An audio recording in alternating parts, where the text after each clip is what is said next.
Oke, selamat sore. Perkenalkan nama saya Mahesa Satria Prayata dengan NIM 18223 dan pada hari ini saya akan membuat video yaitu video untuk UTS Sister, yaitu untuk mendesain sebuah platform menggunakan pendekatan DDD atau Domain Driven Design. Oke, mungkin langsung lanjut aja ke laporan UTS-nya. Saya akan jelaskan. Oke, jadi untuk UTS kali ini saya akan mendesain sebuah platform platform katalog khusus untuk anime dan manga. Oke, jadi pertama, apa itu domain driven design? Nah, jadi domain driven design itu adalah pendekatan dalam pengembangan software. Jadi dia tuh fokusnya pada domain. Nah, domain driven design ini kenapa populer? Dia tuh populer karena dia tuh membuat kayak orang-orang yang nggak terlalu teknikal itu dia tetap bisa mengerti proses pembuatan softwarenya, soalnya dia menggunakan bahasa yang berbeda atau yang berbeda dan eksklusif untuk setiap domainnya gitu. Jadi ya lebih gampang dimengerti daripada kayak database atau layout architecture, itu kan benar-benar teknikal banget. Oke, jadi untuk laporan ini kan saya ingin membuat sebuah platform katalog khusus anime dan manga. Nah, oleh karena itu saya akan mengambil contoh yaitu website My Animalist. Dia adalah platform database anime yang terbesar saat ini dan paling banyak digunakan oleh orang. Nah, jadi core domain dari platform ini adalah animanga katalog. Nah, jadi penting ini adalah data anime dan manganya, karena tanpa data anime dan manganya itu sendiri maka semua fungsionalitas platform ini akan tidak bekerja. Nah, untuk subdomain dan bounded context, mungkin saya jelaskan dulu. Kalau subdomain itu kayak kayak pelengkap aja biar website itu berfungsi. Jadi nggak cuma ada inisial core konsepnya, jadi ada hal lain kayak fitur-fitur. Nah, di sini tuh contohnya tuh kayak satu main user. Jadi ya yang pasti setiap platform tuh ada usernya. Ada user ini dia untuk dan tambahan lagi untuk domain driven design ini, dia itu setiap domain itu mengurus satu hal sehingga dia nggak saling tabrakan gitu. Kayak yang ini dia hanya mengurus katalog, dia hanya mengurus user, kemudian yang subdomain community hanya mengurus diskusi dalam sebuah forum, kemudian review itu hanya untuk mengelola review. Nah, kemudian selanjutnya ada bounded context. Bounded context ini dibuat untuk mengetahui batasan-batasan dari apa domain ini bisa lakukan, dan nanti bisa juga dipetakan dengan domain-domain yang lain. Jadi kayak pertukaran informasi gitu biar domain ini dapat bekerja. Kemudian ini ada untuk border konteks saya itu tentunya ada anime konteks dan manga konteks. Ini untuk menyimpan data anime dan manga. Menyimpan data anime dan manga kayak poster, trailer, sinopsis, jumlah episode. Kalau untuk manga ada chapter, ada publisher kayak magazine-nya gitu apa. Oke, terus mungkin sekarang lanjut. Terus ada profile konteks. Ini dia berisi data user, jadi ntar usernya kayak punya nama, punya email, terus ya seperti itu. Terus ada user animalist. Nah, user animalist ini jadi di platform katalog ini user itu bisa menyimpan list anime yang dia sudah tonton atau yang dia akan tonton. Jadi kayak ada 3 status, yaitu ada plan to watch, ada watching, ada completed. Jadi untuk kayak tracking aja anime mana yang dia akan tonton, sedang tonton, atau sudah ditonton. Sama dengan manga juga. Manga juga, dia juga punya manga list. Kemudian ada forum konteks. Ini adalah untuk mengurus forum diskusinya. Kemudian review konteks ini untuk untuk menyimpan data reviewnya. Kemudian ini adalah untuk desain modal domainnya itu sendiri. Mungkin akan lebih jelas kalau dari sini langsung. Nah, dapat dilihat di sini pertukaran informasinya dengan simple aja sih sebenarnya. Kayak manga dia bakal ngasih poster dan title buat forum, jadi biar ntar kalau misalnya forumnya itu tentang sebuah anime khusus, jadi dia bisa nambahin poster dan titlenya aja, jadi biar tahu gitu linknya. Sama juga untuk manga juga sama. Nah kemudian forum ini dia akan memberi juga ke anime sama manganya ini sebuah forum, relasi forum. Nah jadi dari data ini bisa dilihat kayak forum apa aja yang berhubungan dengan anime ini. Dan terus ada review seperti yang tadi, dan review konteks ini dia akan memberi sebuah review post ke anime dan manga. Review post jadi bisa dilihat di bagian manga dan anime nanti ada bagian reviewnya.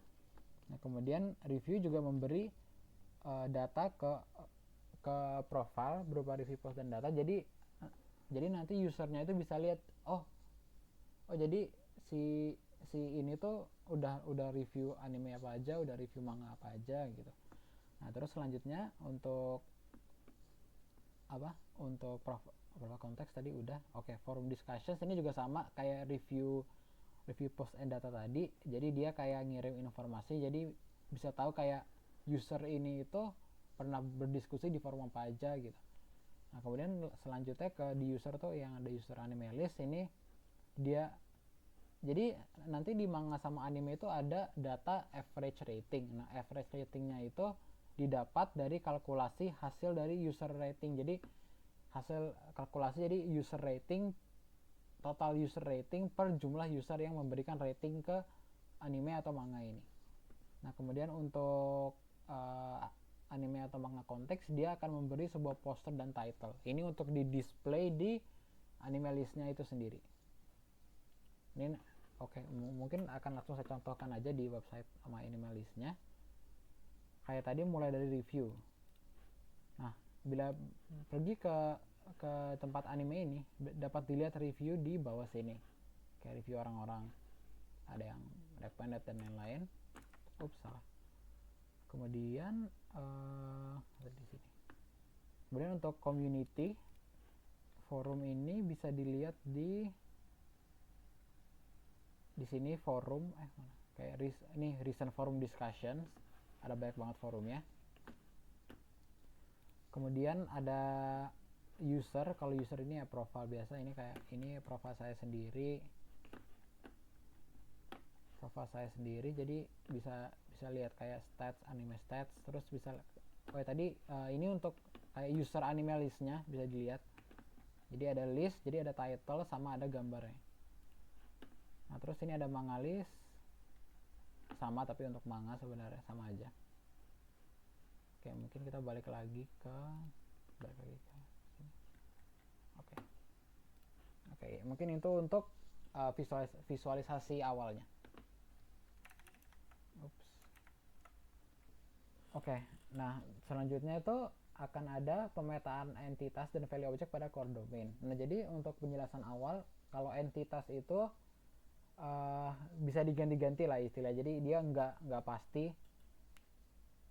Kayak misalnya kayak di nanti ini ada contohnya juga. Dan kalau value object itu adalah hal yang nggak bisa diganti gitu. Dan setiap value itu sama. Kan kalau entitas kan bisa aja beda gitu. Jadi biasanya dilihat dari ID kan kalau entitas. Jadi kalau ID beda berarti dia beda. Nah tapi kalau value object ini dia sama. Oke, terus untuk di sini tuh ada di core domain itu ada manga sama anime. Nah ini untuk data-datanya, untuk pemetaannya. Jadi anime itu adalah value object. Soalnya kan dari platformnya sendiri tuh dia nggak bisa ganti-ganti value object, ganti-ganti anime gitu, kayak ganti title, ganti poster itu nggak bisa. Jadi udah dari sananya, udah dari nanti API-nya. Ya. Oke, value objectnya. Jadi anime itu adalah value object, soalnya dia nggak bisa diganti. Jadi gimana ya? Nggak bisa diganti. Ya seperti yang saya jelasin tadi lah. nggak bisa diganti. Dia ada ini. Nah terus ada episode juga kan, episode juga sama, dia juga nggak bisa diganti, episode ID, title, duration, release date. Nah tapi ada entity di sini yaitu studio. Soalnya kan studio tuh kayak bisa aja dia ada merging, ada ganti nama, atau dibeli atau dihapus tuh lebih sering lah kejadian. Jadi saya jadikan entity aja, jadi biar ngubah-ngubahnya nggak terlalu susah. Cuman untuk manga kurang lebih sama. Jadi manga itu adalah value object yang nggak bisa ganti-ganti ininya, datanya. Ini list jurnal, list karakter, total chapter, author, dan lain-lain. Kemudian ada entity magazine. Ini kalau magazine ini kalau tadi studio itu orang yang rilis animenya, kalau ini orang yang mempublish manganya. Mungkin nggak jadi publisher aja kan, publisher. Oke, mungkin sekarang lanjut ke refleksi penggunaan. Nah, untuk platform ini, jadi setelah membuat core domain dan subdomain dan domain design modelnya, kelebihannya itu adalah jadi sistem ini lebih terorganisasi dan modular. Kan soalnya kan setiap domain itu ngurus hal-hal sendiri-sendiri gitu. Nah, terus seperti yang saya bilang tadi, DDD ini ngebuat komunikasi antara bisnis sama teknisnya jadi lebih mudah. Nah, terus karena sistem yang lebih modular, jadi domain yang terpisah ini bisa memungkinkan setiap domain itu dioperasikan oleh tim yang berbeda. Jadi dia hanya perlu menyamakan event aja, menyamakan API aja nanti. Jadi kayak cara mereka berkomunikasi antar domain. Nah terus saya bandingkan dengan pendekatan lain, yaitu data driven approach. Kalau data driven approach itu kan dia lebih mengutamakan database, jadi kayak struktur tabelnya, ERD dan lain-lain. Nah itu domain driven design itu lebih mudah, jauh lebih mudah dipahami oleh orang-orang bisnis. Soalnya kan bahasanya jelas dan dia nggak terlalu mendalami hal-hal teknikal gitu. Nah tapi untuk kekurangannya, perancangan awalnya itu perlu banyak waktu dan pemahaman kan, soalnya perlu berkomunikasi juga dengan side bisnisnya juga kan. Nah terus yang kedua itu bisa aja integrasi antar konteksnya itu rumit.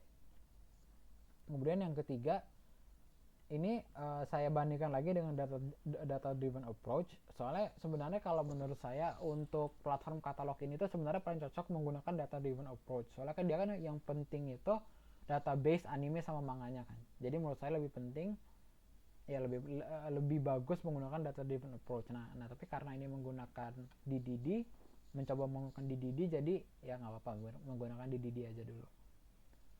Nah kemudian untuk API public yang saya gunakan tuh ada 3 untuk platform ini, yaitu ada Jikan API. Ini adalah API unofficial buat MyAnimeList tapi tetap legal, jadi nggak apa-apa, buat mengambil data dari animanga. Yang kedua itu ada YouTube API. YouTube API ya tentunya buat mengembed trailer resmi.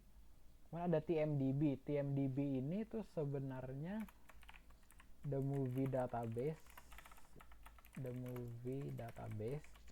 Jadi kayak dia tuh kayak isinya kayak gambar-gambar, pokoknya mirip kayak MyAnimeList sebenarnya, tapi dia lebih ke film. Tapi kalau anime terkenal biasanya ada di TMDB. Ini biasanya buat ada kayak gambar-gambar tambahan yang saya akan visualisasikan ini. Oke, ini ada visualisasi websitenya. Nah ini mungkin saya langsung aja ke websitenya aja. Oh ini obvious. Oke, jadi yang pertama itu ada yang top 10 anime. Ini jadi datanya itu menggunakan public API dari Jikan. Jadi kayak bisa lihat 1, 2, 3 nya itu sama kayak MyAnimeList sebenarnya. Jadi kayak ngambil itu dari sini. Kan sama kan datanya, kayak ratingnya dan lain tuh sama persis malah. Soalnya kan benar-benar ngambil API dari sana. Nah kemudian yang selanjutnya itu adalah untuk information detail. Ini saya ambil desainnya dari sini. Nah jadi untuk anime informationnya, jadi yang ini diambil dari Jikan.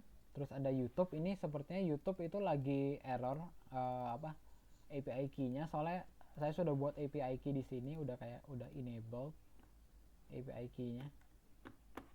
Ini seperti bisa dilihat YouTube API key udah enable, tapi masih nggak bisa. Dan setelah saya cari-cari di Google gitu atau Reddit, dan taunya dia benar-benar lagi nggak bisa, lagi error aja. Nah terus ini adalah penggunaan TMDB tadi buat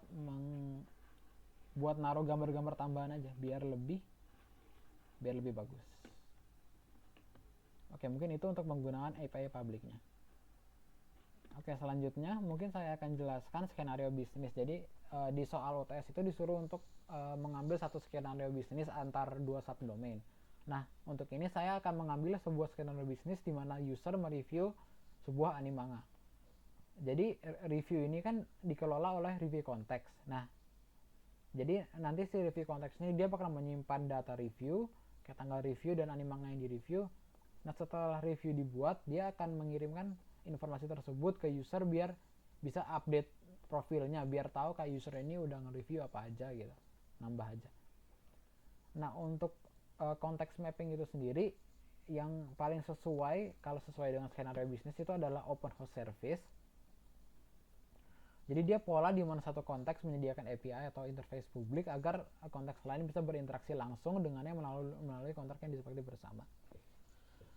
Oke, mungkin diambil contoh dari skenario bisnisnya. Dapat dilihat kalau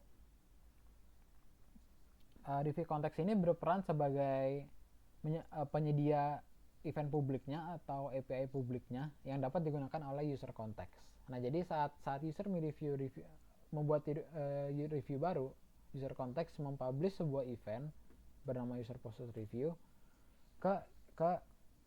dan kemudian user konteks menjadi konsumer yang ini mengambil yang mendengarkan event tersebut. Lalu data yang didapat dari event tersebut akan digunakan untuk memperbarui profil pengguna. Jadi intinya seperti itu. Nah, kenapa menggunakan OHS ini? Karena penggunaan OHS ini bagus untuk integrasi jangka panjang. Seperti review konteks dan user konteks ini dia nggak saling bergantung dan dia tidak mengganggu operasional satu sama lain. Jadi dia hanya perlu menjaga kesepakatan format eventnya aja. Yang kedua itu dia lebih fleksibel soalnya setiap boundary konteks itu bisa berjalan seperti alasan yang ini, itu bisa berjalan sebagai layanan independen, jadi lebih modular aja layanannya.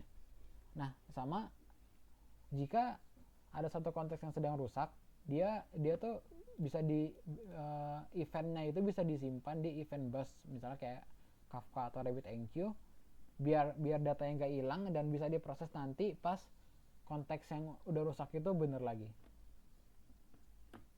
Kemudian mungkin lanjut ke berikut domain event dari salah satu skenario bisnis, yaitu saat user. Oke, ini untuk domain eventnya. Jadi untuk domain eventnya saya ambil sama aja kayak skenario bisnisnya, yaitu user posted review tadi. Jadi nama event user posted review, publishernya itu ada review konteks, consumernya user konteks, dan ini adalah payload atau event yang bakal diterima oleh user konteks. Jadi seperti yang bilang tadi, review konteks akan mempost data ini, kemudian user konteks akan mengambil data ini, yang kemudian akan digunakan untuk mengupdate profil dari pengguna sesuai dengan hal yang ditonton. Oke, mungkin itu saja untuk UTS kali ini. Jadi platform